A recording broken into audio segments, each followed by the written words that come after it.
So welcome students. In the last video lecture, we discussed the initial concept related to the cell. ठीक है, last video lecture में हमने discovery of the cell concept study किया था, जहां हमने Robert Hooke के observations, उसका एक्सपेरिमेंट जो भी उसने किए थे बेसिस ऑन द कॉप टिश्यू, उसे स्टडी किया था। इसके बाद अब हमें स्टडी करना है इस यूनिट का पहला इंपॉर्टेंट टॉपिक जो है cell theory. Okay, the cell theory or which is also called as cell doctrine,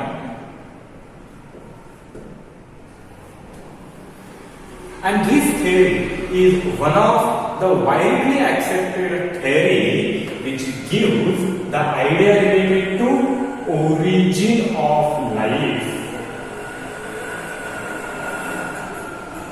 Okay students, किसके लिए है ये theory? To describe the origin of life. अब ये जो सेल थ्योरी है, it is also based on experiment performed by several scientists. अलग अलग साइंटिस्ट ने जो भी एक्सपेरिमेंट परफॉर्म किए या उनके जो भी ऑब्जर्वेशंस थे, उसका एक कलेक्टिव कंक्लूजन यहाँ हमें दिखाई देता है, एक थ्योरी के फॉर्म में, एक डॉक्ट्राइन के फॉर्म में। So this cell theory based upon the work made by 3 different scientist. यहाँ पर 3 अलग अलग साइंटिस्ट थे जिन्होंने वन बाय वन अलग अलग पॉस्टुलेट्स दिए हैं और उन सभी पॉस्टुलेट को कंबाइन करने के बाद एक कलेक्टिव सेल थ्योरी हमें यहाँ पर दिखाई देती है। तो जो सबसे पहले साइंटिस्ट थे इस सेल थ्योरी में, the scientist named as M J. Schleiden. क्या है? M J. Schleiden. The second called as T. Schwann, and the third one Rudolf Virchow. ठीक है, you are well familiar with this 3 names क्योंकि हमने इसे लास्ट ईयर में study किया था। Simply M J. Schleiden, Schwann and Rudolf Virchow. अब इन 3 अलग अलग साइंटिस्ट ने ये अलग अलग तरीके से अलग अलग फॉर्म में एक्सपेरिमेंट परफॉर्म किए थे। एम.जे. शिल्डेन एक बॉटनिस्ट थे, Schleiden was the botanist, while the Schwann belongs to another field. ठीक है, स्वान एक अलग फील्ड को बिलोंग करते थे। Rudolf Virchow was physician, Virchow एक जनरल फिजिशियन थे, and at the same time Schwann was physiologist. ठीक है, 3 अलग अलग साइंटिस्ट जो 3 अलग अलग फील्ड को बिलोंग करते हैं, एंड एक तीनों भी साइंटिस्ट थे एक ही कंट्री में, जर्मनी, अ यूरोपियन नेशन। और इन तीनों साइंटिस्ट ने 3 अलग अलग टाइम पीरियड में अपना वर्क किया है। Where Schleiden and Schwann in 1838 to 1839 इनके जो भी ऑब्जर्वेशंस थे, शिल्डेन के ऑब्जर्वेशंस प्लांट में, स्वान के ऑब्जर्वेशंस एनिमल में, वह रुडोल्फ विर्चाउ इन द ईयर 1885। ठीक है, विर्चाउ के ऑब्जर्वेशंस कब बेस्ड है? इन द ईयर 1885 में। So collectively, एक near about a time period up to 50 years इस सेल के रिलेशन में अलग अलग ऑब्जर्वेशंस किए गए और इन सभी ऑब्जर्वेशंस को कलेक्टिव फॉर्म में सेल थ्योरी के लिए बेस्ड किया गया, सेल थ्योरी के फॉर्म में इसे रिप्रेजेंट किया गया। अब हमें यहाँ पर यही स्टडी करना है इन पर्सन्स ने जो भी वर्क किया था। So collective work of Schleiden, Schwann and Virchow gives 3 important statement of cell theory। ठीक है, वैसे तो सेल थ्योरी में काफी सारे स्टेटमेंट्स हैं, यहाँ पर सेल थ्योरी के 3 स्टेटमेंट सबसे ज्यादा इंपॉर्टेंट है। इसे हमने लास्ट ईयर में स्टडी किया था, अभी हमें इसके एक्सप्लेनेशन के साथ स्टडी करना है। लास्ट ईयर हमने बस स्टेटमेंट स्टडी किए थे, ठीक है, उन स्टेटमेंट का एक्सप्लेनेशन और the reason behind the statement वो हमने स्टडी नहीं किया था। तो यहाँ पर हमें स्टेटमेंट भी फिर से स्टडी करेंगे और इस स्टेटमेंट के पीछे जो भी रीजन है या जो भी एक्सप्लेनेशन है उस रीजन या एक्सप्लेनेशन को भी हमें एक बार और अच्छे से यहाँ पर स्टडी करना है। ठीक है स्टूडेंट, तो हम देखेंगे सबसे पहला स्टेटमेंट। अब this first statement is based on collective work of स्लीडेन and sworn, जहां पर स्लीडेन ने वर्क किया था प्लांट्स पे, स्वॉन ने वर्क किया था एनिमल्स में, और इन दोनों की जो फाइंडिंग्स है, the collective finding that all the living organisms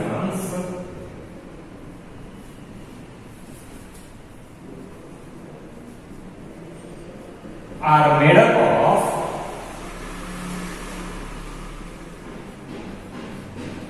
cells.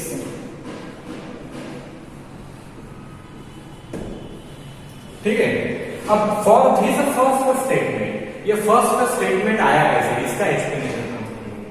All the living organisms are made up of cells, जो भी हमने डेफिनेशन में देखा था।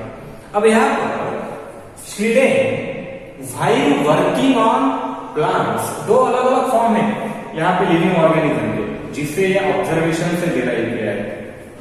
Observations of Schleiden based on his studies performed on plant, जो भी स्टडीज स्लीडेन ने प्लांट पे परफॉर्म किया था, उसके बाद the studies performed by sworn on animals, sworn ने उनके स्टडी परफॉर्म किए थे एनिमल्स के ऊपर। और यहां पर इन दोनों के जो फाइंडिंग्स थे, स्लीडेन observed that in case of plant, जो भी प्लांट स्पीसीज है या जो भी प्लांट की वेराइटी उस समय प्रेजेंट है, वहां पर प्रेजेंट है, हर प्लांट में जो भी यूनिट है वो प्रेजेंट है as a cell. Every plant is made up of cell. ठीक है, स्लीडेन ने ये कंबाइंड स्टेटमेंट नहीं दिया है और नहीं दिया है स्वॉन। स्लीडेन का स्टेटमेंट था all the plants are made up of cell. उसी तरीके की स्टडी परफॉर्म की थी स्वॉन ने। फर्क सिर्फ इतना है कि स्वॉन ने ये स्टडी परफॉर्म की है एनिमल्स में, और एनिमल्स में स्वॉन ने ऑब्जर्व किया कि in each and every animal they are made up of cells. किससे बने हैं एनिमल? सेल्स से बने हैं। तो इन दोनों को कंबाइन करने के बाद animal as well as plant और जो भी माइक्रो ऑर्गेनिजम्स है, माइक्रोब्स है, माइक्रोस्कोप के अंदर ही विजुअलाइज होते हैं, ऐसे ऑर्गेनिज्म भी किस चीज से मेडअप हुए हैं, किस चीज से बने हुए हैं, यहाँ पर सेल्स से बने हुए हैं। तो यहाँ पर एक कलेक्टिव स्टेटमेंट अराइव होता है that all the living organism that are the living form present are made up of cell. और यहां से ही अगला स्टेटमेंट आता है, statement number second, that cell is structural and functional unit.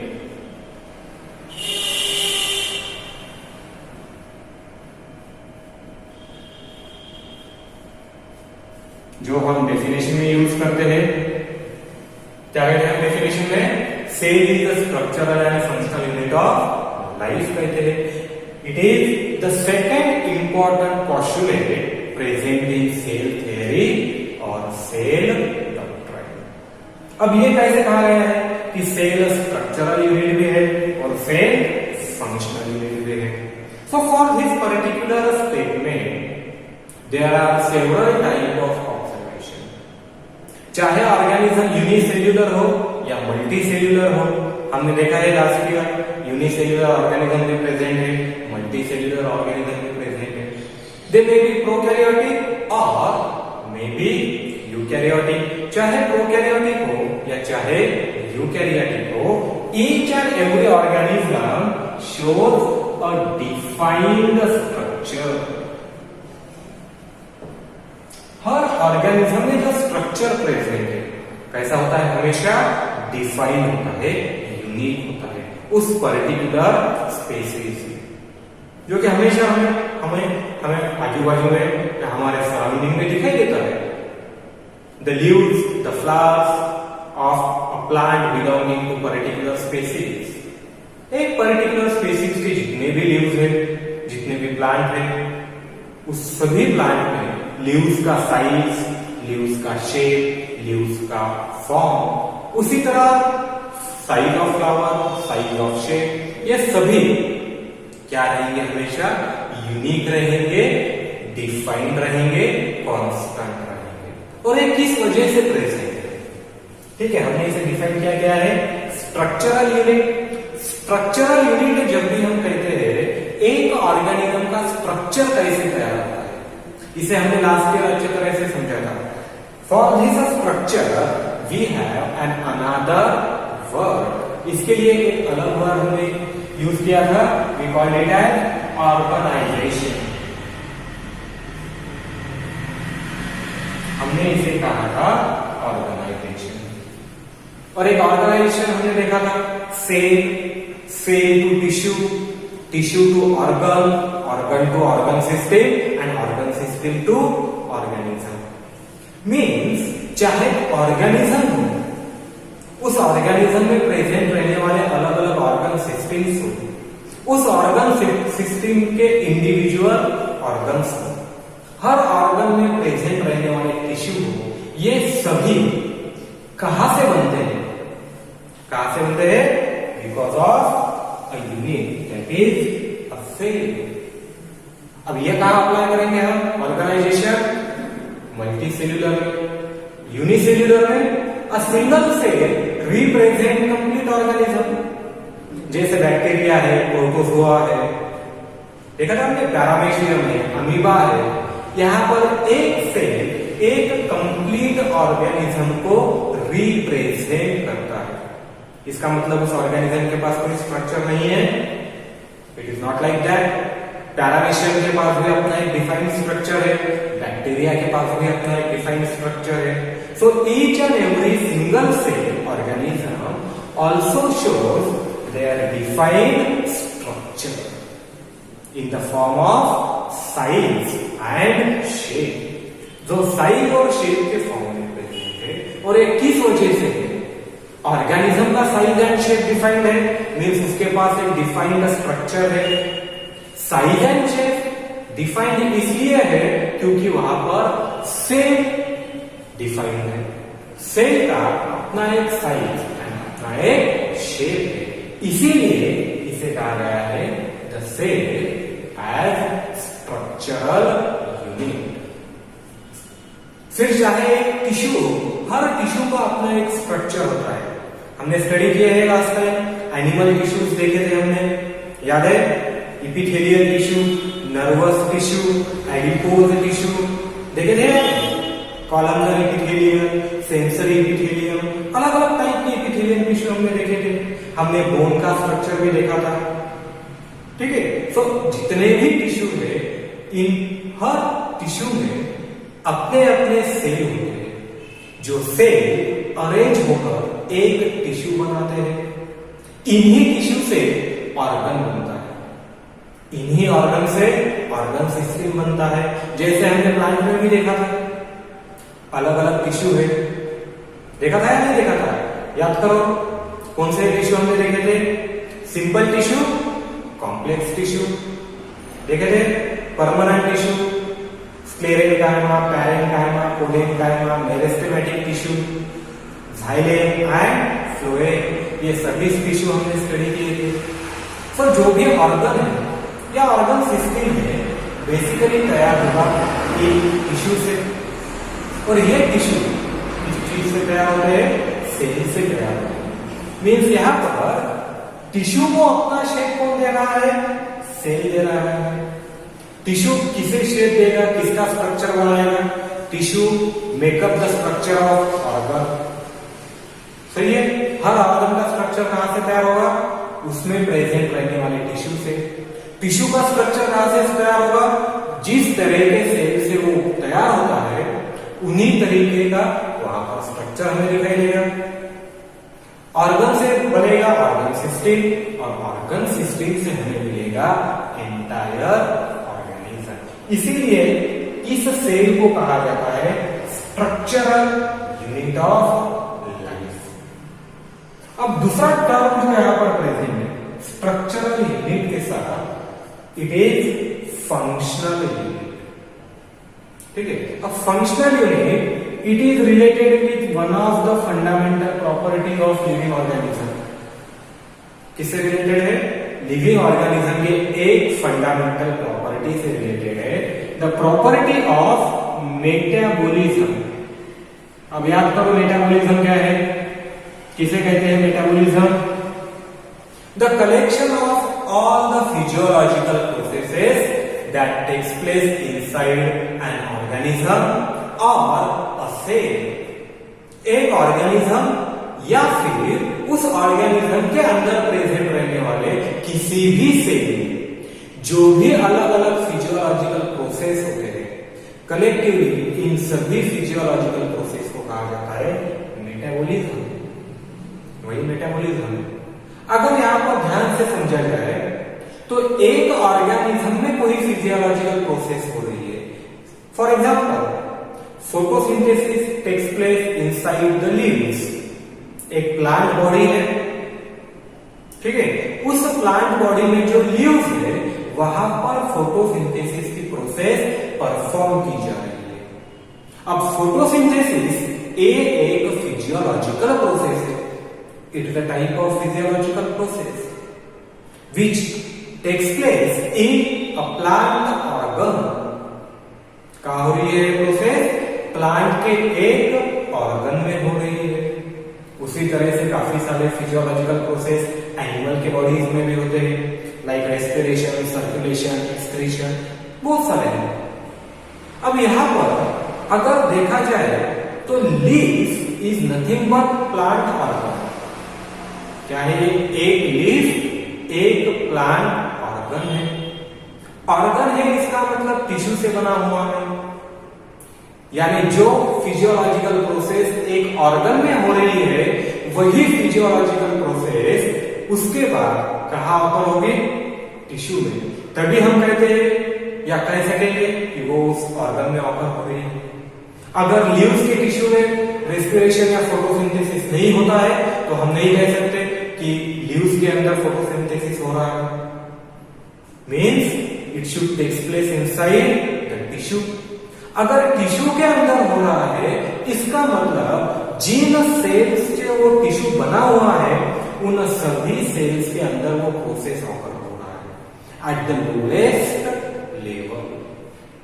अगर हम इसे एकदम लोएस्ट लेवल पर देखें तो any type of physiological process एकदम हायर लेवल पे किसी ऑर्गन में होता है, उस ऑर्गन के टिश्यू में होता है और उस टिश्यू के सेल्स में होता है। ठीक है, so a functional unit means the site of metabolism.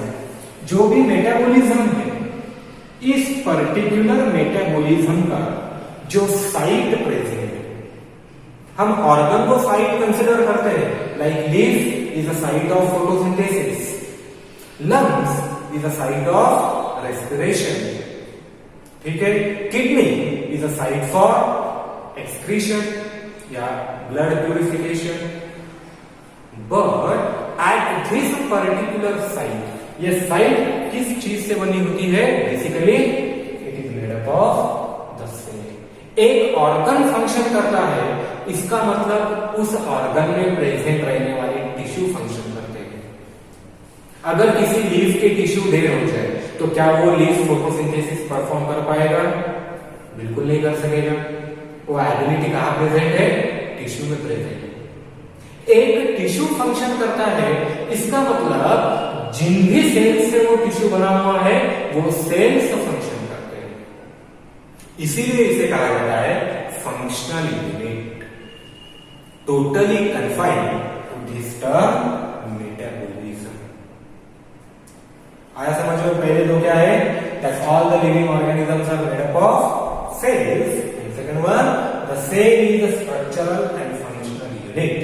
किस चीज का स्ट्रक्चरल एंड फंक्शनल यूनिट है? डेफिनेशन में हम कहते हैं इसे लाइफ का, क्योंकि जो स्ट्रक्चर है वो लाइफ का स्ट्रक्चर सेल के फॉर्म में प्रेजेंट है। जो भी फंक्शन परफॉर्म किए जाते हैं लिविंग ऑर्गेनिज्म में, वो फंक्शन एक्चुअली परफॉर्म होते हैं उस लिविंग ऑर्गेनिज्म के सेल में एट द लोएस्ट लेवल। ठीक है, so these are the two important statement that are given by Schleiden and Schwann. उनके जो भी ऑब्जर्वेशन है, जो भी फाइंडिंग्स है, उन फाइंडिंग्स पे बेस कलेक्टिवली ये पहले दो स्टेटमेंट है। अब तीसरा जो स्टेटमेंट है, the third statement is given by scientist Rudolf Virchow. याद करो क्या है थर्ड स्टेटमेंट? याद आया थर्ड स्टेटमेंट क्या है? Given by Rudolf Virchow, statement third of cell theory.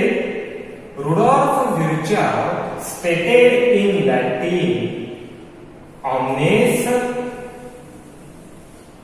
cellula e cellula। क्या स्टेट किया था विर्चर ने?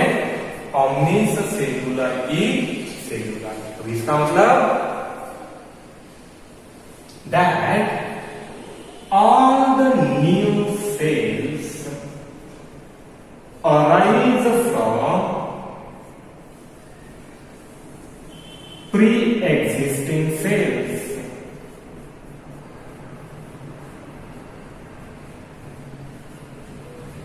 जो भी नए सेल्स अराइज होते हैं, अब ये प्रॉपर्टी कहां पे रिलेटेड कर सकते आप? जहां नए सेल अराइज होते हैं, जो भी fundamental properties of living organism हमने स्टडी किया था, वहां पे किस प्रॉपर्टी के साथ इसे कोरिलेट कर सकते हैं? ग्रोथ के साथ, क्योंकि ग्रोथ को हमने क्या डिफाइन किया था? Increase in the number of cell. अब सेल का नंबर इंक्रीज कब होगा? जब वहां नए सेल्स तैयार होंगे। तो this particular statement given by Rudolf Virchow in 1885 in Latin, omnis cellula e cellula। क्या मतलब है इसका? That the new cells arise from pre-existing cells, and this statement completely reject, उस समय एक थ्योरी चल रहा था, theory of spontaneous generation of life. ठीक है, स्पॉन्टेनियस है अचानक, लाइफ ओरिजिनेट कैसे होती है? तो अचानक सडनली लाइफ ओरिजिनेट होती है। लेकिन यहां पर इस सेल थ्योरी ने ओरिजिन ऑफ स्पॉन्टेनियस लाइफ को टोटली रिजेक्ट किया है। यहां पर इन्होंने एक पर्टिकुलर स्टेटमेंट रुडोल्फ विर्चर द्वारा दिया गया है, new sales arise from pre existing sales, और तभी जाकर लिविंग ऑर्गेनिज्म में ग्रोथ दिखाई देती है। ग्रोथ के लिए रिस्पॉन्सिबल न्यू सेल्स जो तैयार होते हैं, और कहां से तैयार होते हैं? कहीं अचानक से या सडनली नए सेल्स तैयार नहीं होते। New cells are always arise from the pre existing cells. It means this statement is based on the character of growth. किस पर बेस्ड पे है? कैरेक्टर ऑफ ग्रोथ पर बेस्ड है, विच डिस्क्राइब दिस फेनोमेनन। और इसी के साथ it describes the phenomenon of reproduction also.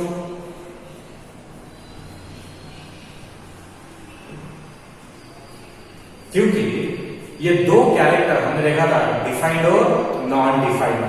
Growth and reproduction are non defined, क्योंकि यहां एक्सेप्शन है। इन केस ऑफ यूकैरियोट ये दोनों कैरेक्टर अलग अलग है। यूकैरियोट में ग्रोथ अलग है, रिप्रोडक्शन अलग है, लेकिन प्रोकैरियोट्स में और कुछ यूकैरियोट्स में जहां growth and reproduction are nothing but same. जैसे एक सिंगल सेल ऑर्गेनिज्म है, सपोज बैक्टीरिया है, यूनिसेल्यूलर है, अब ये यूनिसेल्युलर बैक्टीरिया की ग्रोथ और ऑर्गेनिज्म ये दोनों एक ही है। Means at a particular stage of its life bacterial cell get divide. ये एक बैक्टीरियल सेल डिवाइड होगा और इससे दो बैक्टीरिया के सेल बनेंगे। मीन्स यहां हमें एक नए सेल का फॉर्मेशन भी दिखाई दे रहा है, उसी वक्त एक नया लिविंग ऑर्गेनिज्म भी तैयार होता हुआ दिख रहा है। ओके, यूकैरियोट में ऐसा नहीं होता। यूकैरियोट में ग्रोथ अलग है, रिप्रोडक्शन अलग है, लेकिन प्रोकैरियोट्स में a single cell division represent growth, increase in number of cell. लेकिन ये जो इंक्रीज हुआ है, एक से दो सेल तैयार हुए हैं, क्या ये दोनों सेल एक ही ऑर्गेनिज्म में प्रेजेंट है? नहीं। यहां सेल नंबर बढ़ेगा, इसका मतलब ये दो अलग अलग सेल दो अलग अलग ऑर्गेनिजम्स हैं, सेपरेट ऑर्गेनिजम्स। और जहां दो सेपरेट ऑर्गेनिज्म है इसे कहते हैं हम रिप्रोडक्शन। प्रोकैरियोट्स में जनरली यही होता है। Here growth and reproduction are nothing but the same. तो ये कैरेक्टर हमें यहां से दिखाई देता है। New cell arise from pre existing cell which represent the character of growth in eukaryotes, the character of growth and reproduction in prokaryote collectively. Okay, तो ये है तीन अलग अलग statement, most important. Last time हमने इसे बस स्टेटमेंट के फॉर्म में स्टडी किया था। अब यहां हमें इसके एक्चुअल रीजंस देखना है, एक्चुअल एक्सप्लेनेशन देखना है। पहला स्टेटमेंट क्या था हमारा? All the living organisms are made up of cells based on the observation of सीडेड in case of plant and Schwann in case of animal. उसके बाद दूसरा क्या था हमारा statement? Cell is the structural and functional unit of life. जहां पर structural unit in case of organisation हमने देखा है और functional unit in case of metabolism हमने देखा है, जो भी फंक्शन वहां पर परफॉर्म किए जाते हैं। And last statement, omnis cellula is cellula described by law of Virchow based on the character of growth and reproduction, which totally reject the theory of spontaneous generation, कि यहाँ लाइफ सडनली अपीयर नहीं होती है, क्योंकि life का fundamental unit क्या consider किया है? सेल। और एक सेल हमेशा प्री एग्जिस्टिंग सेल से ही अराइव होगा by the process of cell division.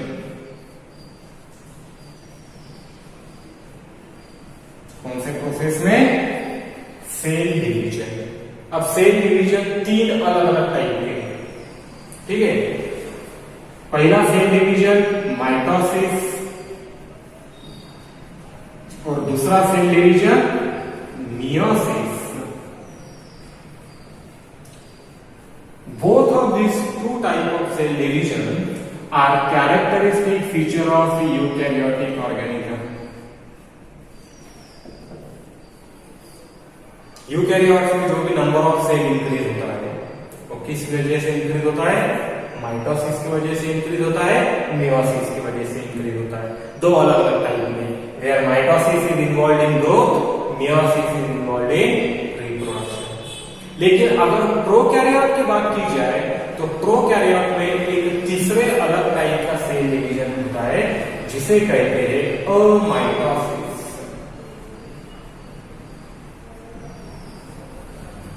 ठीक है, amitosis is a characteristic feature of prokaryotic organism.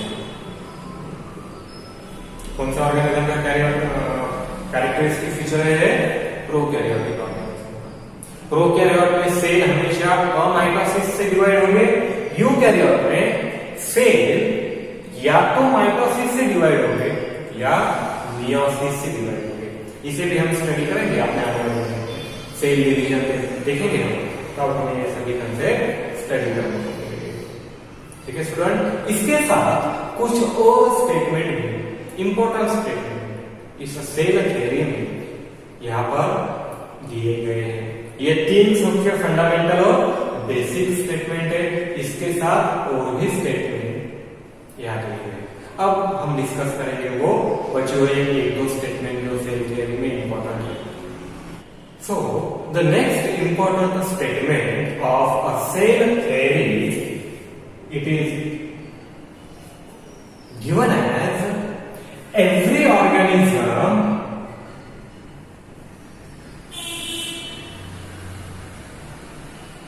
starts its life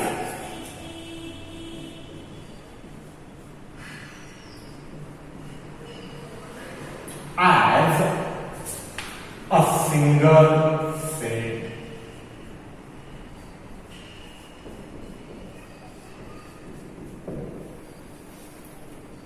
अब हर ऑर्गेनिज्म, चाहे प्रोकैरियोटिक ऑर्गेनिज्म हो या चाहे यूकैरियोटिक ऑर्गेनिज्म, अगर देखा जाए तो इनकी जो कोई लाइफ है, the life of prokaryotic and eukaryotic organism starts और begin with a single cell.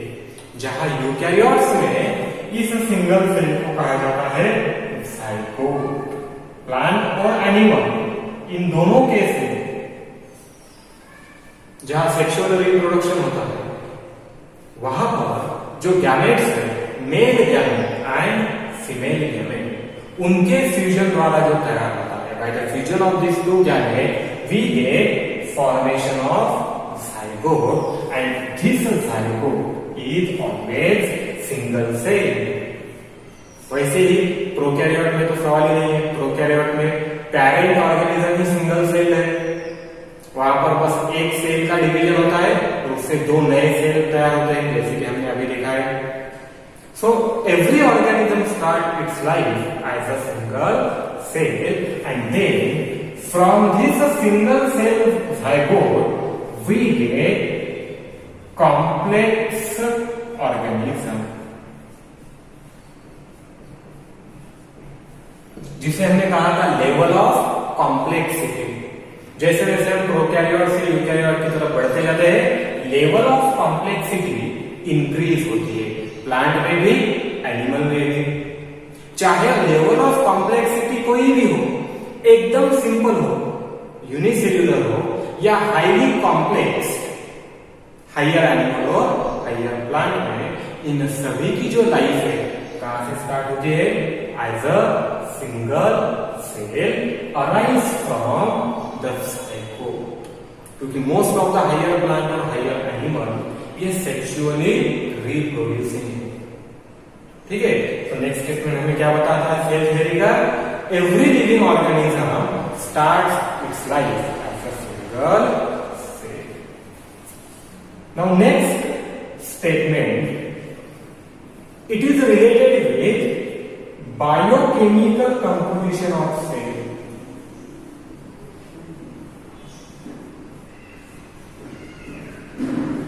किससे रिलेटेड है ये? Biochemical composition. अब ये बायोकेमिकल कंपोजिशन क्या है? जिन अलग अलग केमिकल्स को एक साथ मिलाकर एक सेल तैयार होता है, कार्बोहाइड्रेट से, प्रोटीन से, लिपिड है, फैट से, अमाइनो एसिड से, न्यूक्लिक एसिड से, ठीक है, ये जो भी अलग अलग बायोकेमिकल्स है, इन बायोकेमिकल का composition is nearly similar in all the type of cell. चाहे वो सेल प्लांट में हो, चाहे एनिमल में हो, या चाहे प्रोकैरियोटिक हो, जनरली जो भी टाइप के बायोकेमिकल से वो सेल तैयार होता है, वो बायोकेमिकल एक ही टाइप के होते हैं। अब ये ऑब्जर्वेशन कहां से आता है? याद करो, in all the type of cell they contain genetic material and genetic material is generally DNA, जो हर सेल में प्रेजेंट होता है। ठीक है, चाहे वो प्लांट हो, एनिमल हो, बैक्टीरिया हो, क्या रहेगा? जेनेटिक मटेरियल हमेशा डीएनए रहेगा। The plasma membrane is made up of lipid bilayer. Cell कोई भी हो, उस सेल में प्लाज्मा मेम्ब्रेन प्रेजेंट होती ही है। और ये प्लाज्मा मेम्ब्रेन किस चीज से बनी होती है? लिपिड बाइलेयर से तैयार होती है। ठीक है, प्लांट्स में जो भी सेल वॉल है, लास्ट ईयर हमने देखा था, cell wall made up of components like cellulose, hemicellulose, pectin. Animal cell में हालांकि सेल वॉल हमें दिखाई नहीं देती है, but in general again multiple type of proteins, और प्रोटीन्स तैयार होते हैं amino acids. So in general cell चाहे किसी भी लिविंग ऑर्गेनिज्म में प्रेजेंट हो, हर टाइप के सेल में उसका जो भी स्ट्रक्चरल मेकअप है या जिन बायोकेमिकल से वो सेल तैयार होते हैं, ये बायोकेमिकल यूनिवर्सली सिमिलर है। चाहे उनका टाइप अलग अलग हो सकता है, प्रोटीन अलग अलग होंगे प्लांट सेल में, एनिमल सेल में, एनिमल टू एनिमल शायद अलग होंगे, लेकिन जो लार्जर कैटेगरी है वो लार्जर कैटेगरी हमेशा सेम ही हो। चाहे लिविंग ऑर्गेनिज्म कोई भी हो, डीएनए बेसिक कंपोनेंट से ही तैयार होगा, प्रोटीन अमाइनो एसिड से ही तैयार होते हैं। ये कभी भी किसी भी टाइप के सेल में चेंज नहीं होते हैं। तो सेल थ्योरी के अगले जो इंपॉर्टेंट स्टेटमेंट है, ये वो दो स्टेटमेंट है, that every living organism starts its life as a single cell and the biochemical composition of a cell, फिर चाहे वो सेल किसी भी ऑर्गेनिज्म में क्यों ना प्रेजेंट हो, in each and every type of cell the biochemical composition in general remains similar।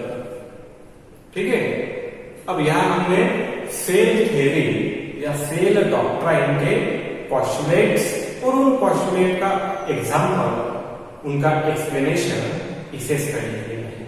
हमारे अगले वीडियो लेक्चर से हम स्टडी करेंगे मॉर्फोलॉजी ऑफ अ सेल, जहां हमें प्रोकैरियोटिक सेल और eukaryotic cell along with their sub cellular component इनकी study करना है। ठीक है स्टूडेंट्स।